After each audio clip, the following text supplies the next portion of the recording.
ओम नमः शिवाय। ओम नमो भगवते वासुदेवाय नमः। आप सभी को अपने YouTube चैनल में स्वागत है। आज हम सुनेंगे रथ सप्तमी का अचला सप्तमी की कथा। रथ सप्तमी का दिन केवल भगवान सूर्य के जयंती का दिन नहीं है, बल्कि यह दिन भी है जब श्री कृष्ण के पुत्र के श्राप के कारण सूर्य सप्तमी की शुरुआत हुई थी। यानी यह दिन श्री कृष्ण के पुत्र शाम से संबंधित है। हिंदू धर्म में रथ सप्तमी का वो अचला सप्तमी, सूर्य सप्तमी, सूर्य जयंती और माघी सप्तमी नामों से भी जाना जाता है। इस दिन स्नान करना और दान देना बहुत शुभ माना जाता है।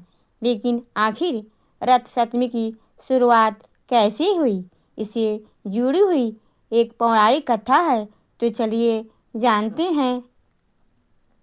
रथ सप्तमी की कथा एक पौराणिक कथा के अनुसार भगवान श्री कृष्ण के पुत्र शाम्ब अपने पिता श्री कृष्ण की तरह ही बहुत सुंदर और बलवान था। सुंदर और बलवान होने के कारण वह बहुत अभिमानी भी था। एक बार जब ऋषि दुर्वासा लंबे समय तप करने के बाद भगवान श्री कृष्ण ने मिलने आए, तो उस वक्त भगवान श्री कृष्ण के साथ शाम भी मौजूद थे। लंबे समय तप करने रहने के कारण ऋषि दुर्वासा बहुत ही दुर्बल और क्रांतिहीन नजर आ रहे थे। अपनी सुंदरता पर अभिमान करने वाला शाम्ब ऋषि के दुर्बले शरीर को देखकर हंसने लगा। इस तरह अपना अनादर देखकर ऋषि शाम्ब पर बहुत गुस्सा हो गए और उन्हें कोढ़ का श्राप दे दिया। ऋषि की श्राप सुनने के बाद शाम को अपनी गलती का एहसास हो गया। उन्होंने ऋषि से बहुत माफ़ी मांगी, लेकिन दुर्वासा मुनि ने क्षमा करने से इनकार कर दिए। ऋषि के जाने के बाद शाम्ब अपने पिता श्री कृष्ण के पास जाकर श्राप से बचने का उपाय पूछने लगे, तो भगवान श्री कृष्ण ने उन्हें भगवान सूर्य की पूजा और उपासना की सलाह दिए।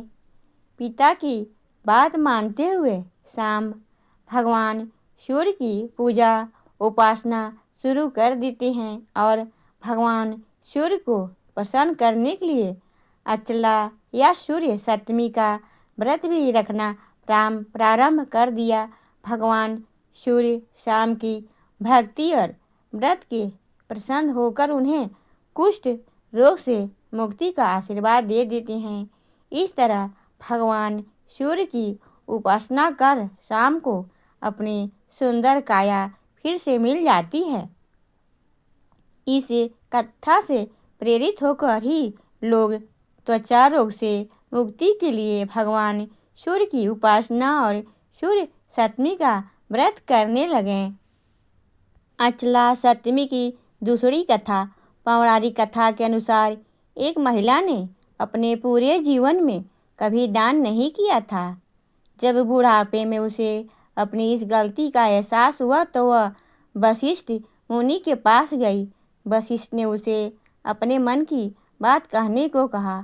तब वशिष्ठ ने उनसे रथ सप्तमी यानी अचला सप्तमी के व्रत का महत्व बताया। उन्होंने यह भी कहा कि उसे अचला सप्तमी का व्रत रखना चाहिए।